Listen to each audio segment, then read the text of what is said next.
What's up, everybody? Welcome to Call the Damn Leads, the show by sales professionals for sales professionals. I'm your host, Drewbie Wilson. I've got more than 20 years in the sales industry, and I created this show to bring you some of the wildest, craziest sales stories, some tactics that you can use, and honestly just bring together the sales community to have a good time, because let's be honest, this is the greatest community in the world, and sales is the only place that you can literally write your own paycheck.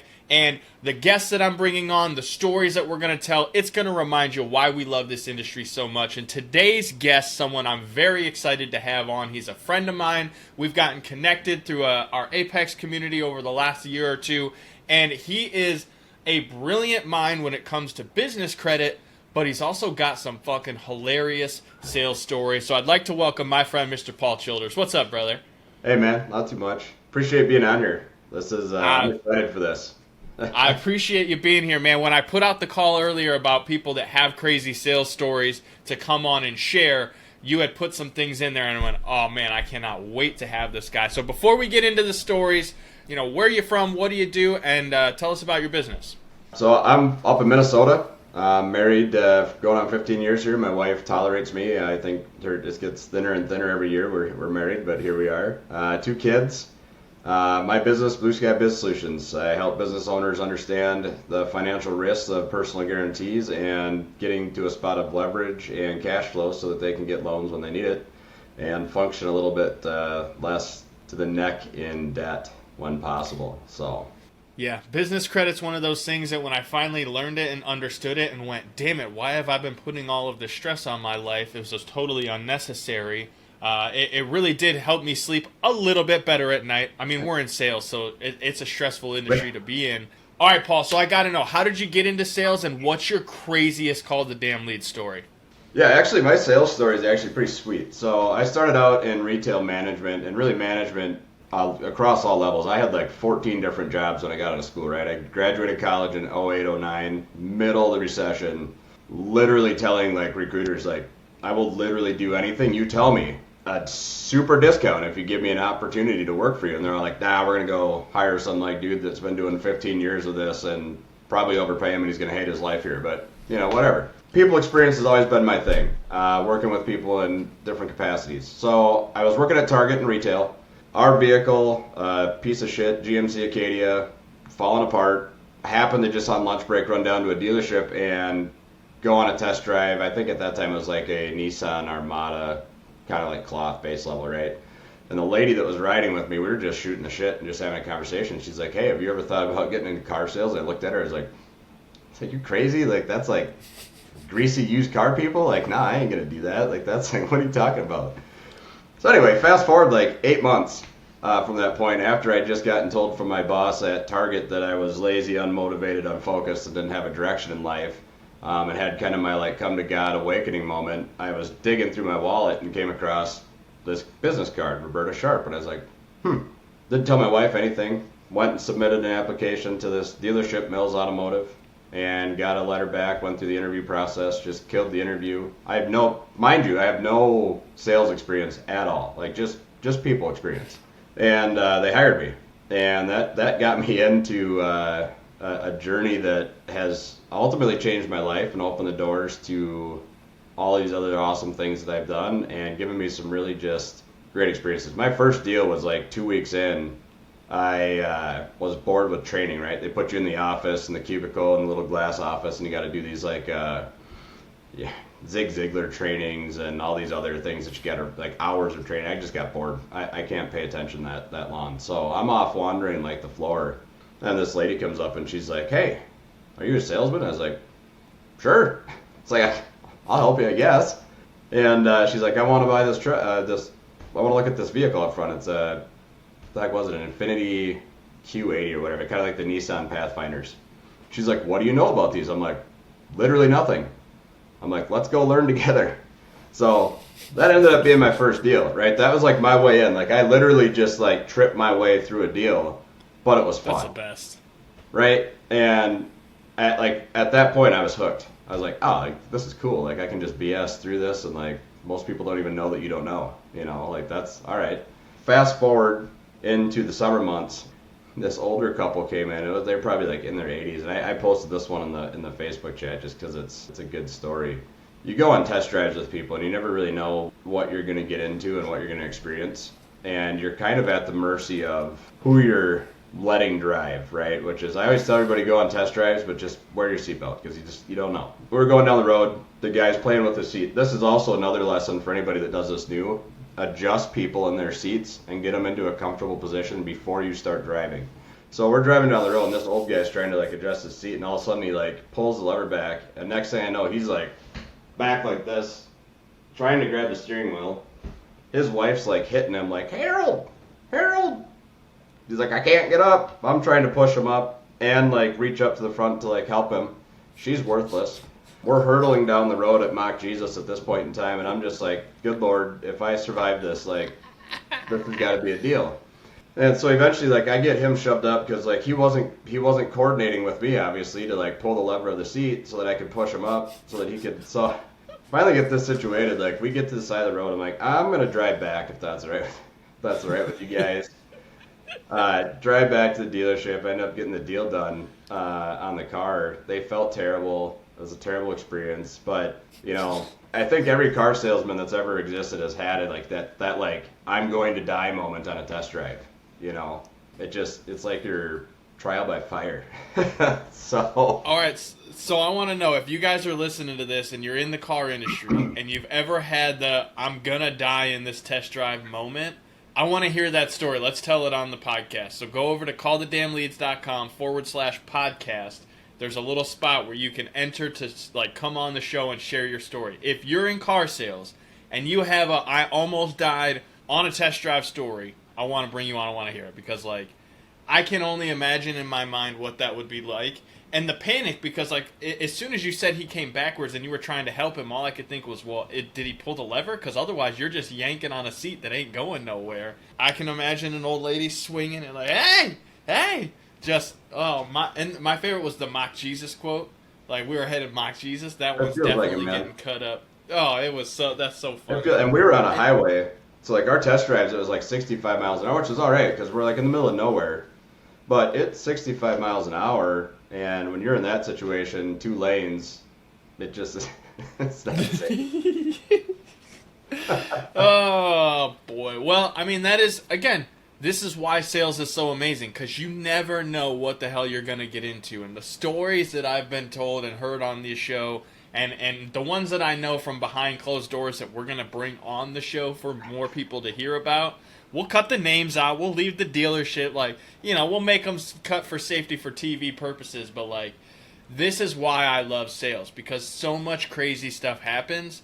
And what it does is it leads to a trickle-down effect of, yeah, you learn more, you make more money. But you develop this sense of self and understanding of, like, nah, I ain't getting in the car with Miss Johnson. That's on you, Brad. You hop on in there and you take that test drive, bro. I'm good.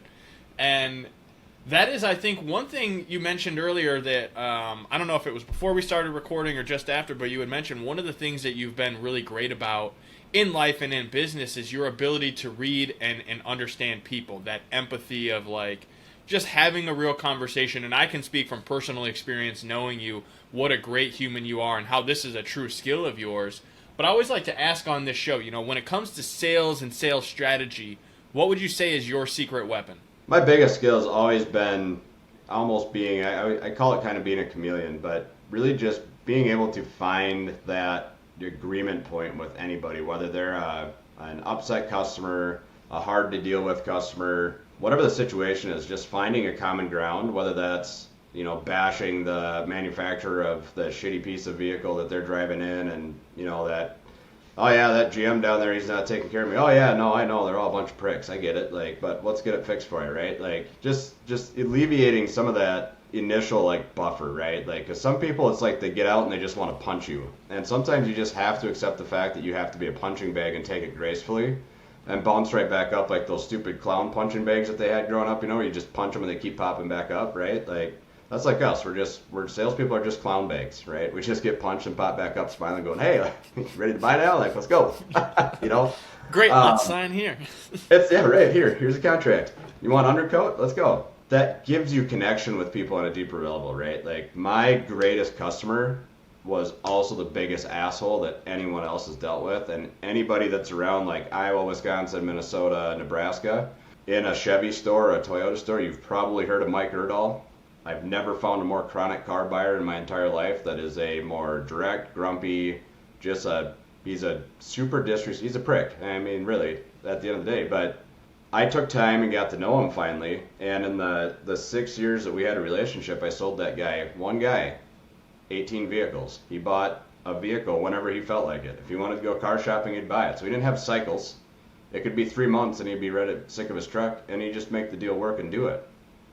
And he referred me more people than anybody else simply because I just took the time to understand that this guy just loves buying vehicles and there's really no rhyme or reason for it. So who gives a shit? Just give him what he wants, make it easy, and help him. Right? Oh, shit. But nobody else takes the time to do that with a lot of these people because they're like, this guy's a dick, he's a prick, I don't want to work with him, right?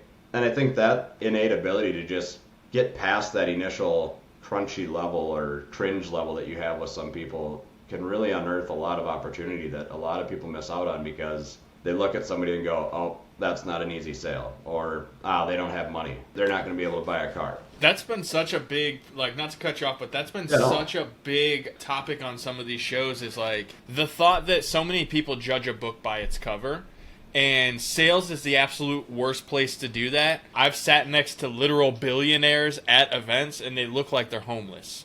You know, guys that have more money than they know what to do with it, but they could look homeless if you didn't know that they're wearing like $800 sneakers that look like they're freaking, from a garbage can. Some of my favorite sales stories and clients are those guys that walked in that you went, all right, like, tell me how I can help. And then all of a sudden you're like, what is that smell? And you're like, God. And then by the end of it, they're swiping their card for 10 grand, or they're buying that new car, or they're doing that thing, and you're going, well, hey man, an hour of dealing with a little smell and some awkwardness really was fucking worth it, because that's one of my favorite clients.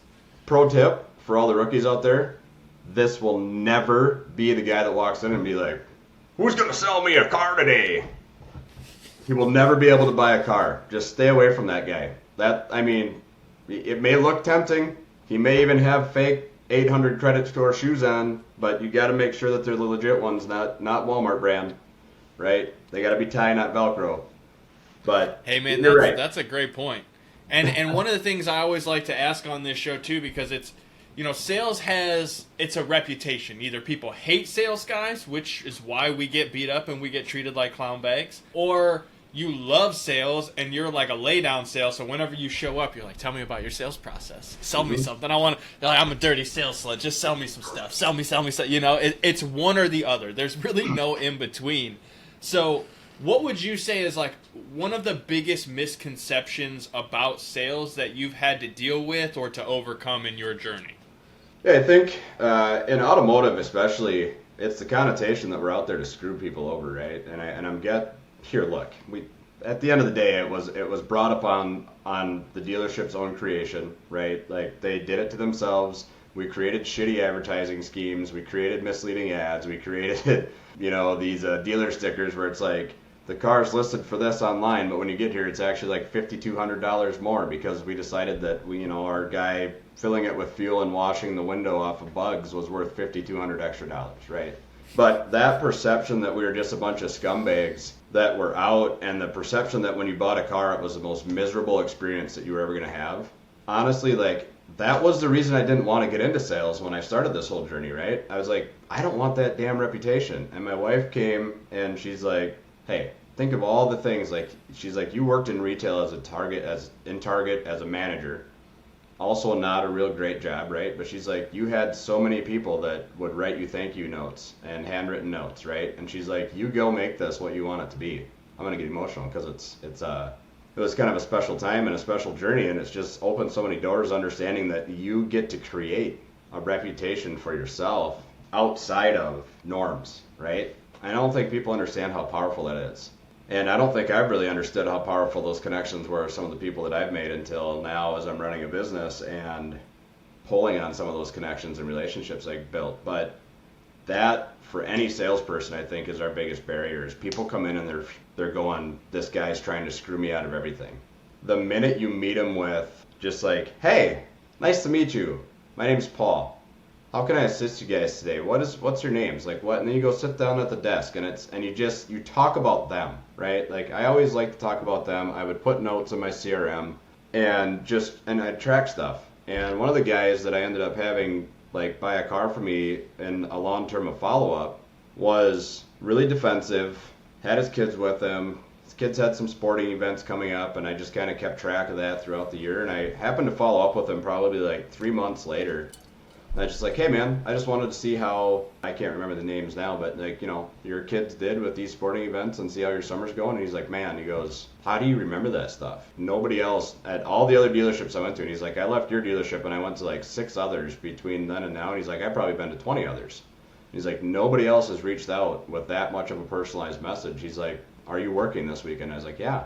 He came in and he bought a vehicle from me just because of that, right? So if that, like that is, I think the most common thing that salespeople come across is we're crooks, we're out to screw people over, we're shady, we're sleazy, we're liars. And I think anything I've done in sales has always been to break those things. Like I wanted people to leave the dealership with a damn smile on their face because you should be happy buying a car. It should be exciting. Dealerships suck when they make you sit there all frickin' day. Like that sucks ass. There's nothing worse than sitting there waiting for finance with a bunch of other people that are there miserable, that they're spending their Saturday afternoon like eating stale ass popcorn. At least give us something good to eat with, like, I don't know, even hot dogs and like a little broiler would be better than the shit that they got. Hey, give me a glizzy machine in this bad boy. Yeah, no shit. A hot dog at the fucking dealership, dude. That'd be fucking cool. And don't bring in the mouth breathers that sit there and stare at you in the lobby like sweeping the floors, like, let's speed this shit up. There's no reason to do that, right? So, that was my biggest thing, and that's always been my biggest thing is like, how do we blow away our customers with experiences? How do we really truly, like, what does it really mean to under promise and over deliver?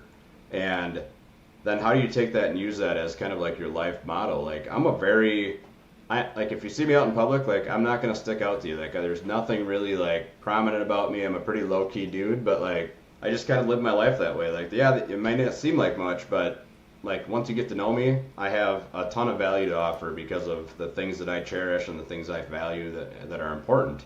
And you just bring that to your customers. Add value, massive value, communicate, and it opens up a lot of gates and it breaks a lot of barriers. Paul, that's one of the things I love about you most, man, because you've always just been a very genuine, very authentic human being. And every interaction I've ever had with you, anything that I've ever seen of you in our communities or just word through the grapevine, right? Because that's how a great community is. People talk. Hey, when people in the community go above and beyond and they do great things, others will talk about it. That's what a great brand is, right? Your brand is what people say about you when you're not in the room. And I hear nothing but great things about you, Paul, and your, Blue Sky Biz Solutions and what you do to really help people. What's the best way for them to find them, right? A lot of people don't know anything about business credit or how that actually works when they're trying to grow from, sales professional to entrepreneur to true business owner. Where would they find you if they wanted to learn more about that? Yeah, Facebook's honestly the place that I kind of that's where I spend most of my time. So it's just Paul Childers, my personal profile on Facebook. Otherwise, I've got a whole slew of stuff on blueskybizsolutions.com. You can check me out there, and we can connect from that as well. I love that, man. And one thing I always like to ask before we get out of here, because, we have folks that are listening to this show that are seasoned veterans in the sales world, and they're the ones that I'm asking to come on and share their crazy stories. And then we've got some newbies that are just getting into the world of sales, that are coming out of that maybe corporate position or having worked under someone's thumb to the point where they're like, man, screw this. I will go do it myself. I know I can do it better. Here's the truth. The grass ain't always greener, but hey, the sky is blue and opportunity is in abundance. So if that's something, that you do, sales is it. This is the game. This is where you get started. This is where you learn to write your own paycheck. So if someone's new in the game, what piece of advice would you give them on how to go out there and be successful in sales? I think first and foremost, it's be authentic and be yourself. Be honest with people. Don't be unethical. Don't lie to people. And really pursue your passions within sales. I mean, it might not be selling that exact item, but maybe it's just, like for me, it was the process. The entire process of the sale. It doesn't matter what I'm selling. I enjoy the entire sales process. Right? Some people enjoy the relationships, but whatever it is, like grab onto that and let it guide you. And just take the frickin' jump, because you're going to be doing a lot better than you are now. I can tell you that much. At least you'll be happier.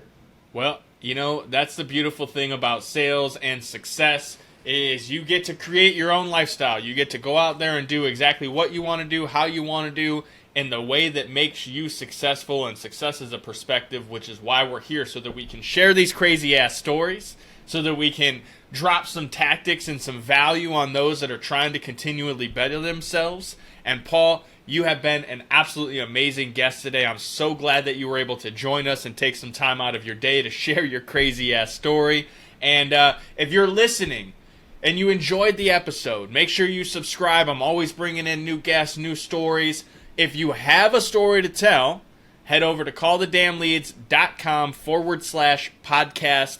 Put your information in. Tell me about your story. I'd love to bring you on and bring it to the world, because let's be honest, we hear some of the wildest shit when it comes to sales. And the truth is, all of us love hearing a great story now and then. So that's what this show was created for. And as always, pick up your Call the Damn Leads swag. Subscribe, share it with friends, tag us on social media at Call the Damn Leads. We'll see you guys on the next one.